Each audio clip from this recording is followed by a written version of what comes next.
இந்த நல்ல காலை பொழுதில் கர்த்தரை ஸ்தோத்தரிக்கிறேன். இந்த காலை வேளையில் உங்கள் எல்லாரையும் பார்க்க கர்த்தர் கிருபை பாராட்டினதற்காக ஸ்தோத்திரம். இன்றும் ஒரு வசனம் தியானிக்கலாம். சங்கீதம் 23:1 கர்த்தரன் மெய்ப்பிராக இருக்கிறார், நான் தாழ்ச்சி அடையேன். இந்த வசனம், கர்த்தரன் மெய்ப்பிராக இருக்கிறார், நான் தாழ்ச்சி அடையேன். சங்கீதக்காரனாகிய தாவீதின் சங்கீதம்.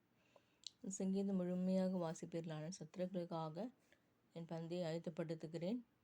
என் தலையில் சத்துருக்கள், அநேக சத்துருக்கள் தலையிலும் நம்ம வாழ்க்கையிலும் நம்மளை உபதிரப்படுத்துகிற மனிதர்கள் உள்ளனர். அப்படிப்பட்டு இருக்கும் பொழுது தேவன் என்ன சொல்கிறாரு?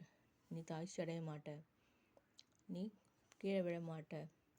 உம்மை நோக்கி பார்த்த முகங்கள் பிரகாசம் அடைந்தார்கள், அவர்கள் வெட்கப்படவில்லை. கர்த்தரை நோக்கி பார்க்கவர்கள் பிரகாசம் அடைந்தார்கள், அவர்கள் வெட்கப்படவில்லை என்று ஆண்டவர் திட்டமும் தெளிவுமாக சொல்கிறார். நாம் தாழ்ச்சி அடைய மாட்டோம். கர்த்தரன் மெய்ப்பிராக இருக்கிறார், நான் தாழ்ச்சி அடையேன். கர்த்தர் ஷெப்பர்டாக இருக்கார், அதனால் நான் தாழ்ச்சி அடைய மாட்டேன்னு ஆண்டவர் சொல்கிறார். நம்ம தாழ்ச்சி அடைய மாட்டோம், நம்ம உயர்த்தப்படுவோம். கர்த்தரோட பலத்த கைகள் அடங்கி இருங்கள், அவர் உங்களை ஏற்ற காலத்து உயர்த்தும்படிக்கு அவருடைய பலத்த கைகள் அடங்கி இருங்கள் என்று வசனம் இருக்கிறது.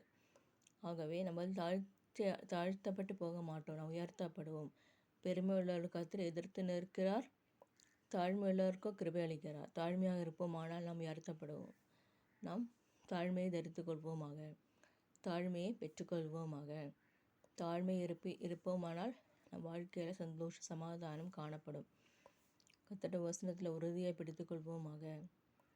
இந்த நாட்களில் கர்த்தரோட வசனம் நாம் தேடுவோமாக. உலகத்தில் உள்ள எல்லா தாழ்த்தப்பட்ட அவஸ்தைகளும் கர்த்தராகி ஆண்டவர் மாற்றுவார். தாவீது சொல்ல, நான் தாழ்ச்சி அடையேன். கர்த்தர் எனக்கு மேய்ப்பராக இருக்கிறார், எனக்கு ஷெப்பர்டாக இருக்கிறார், கர்த்தர் தான் எனக்கு எல்லாமே என்று தாவீது சொல்கிறார். அவ்வாறாக நாமும் நம்மளை கேவலப்படுத்துகிற அநேகர் இருக்கலாம். ஆனால் அதில் என்ன ஆண்டவர் சொல்கிறார்னா, நான் மரண இல்லைன்னு பள்ளத்தாக்கில் நடந்தாலும் பொல்லாப்புக்கு பயப்படேன்.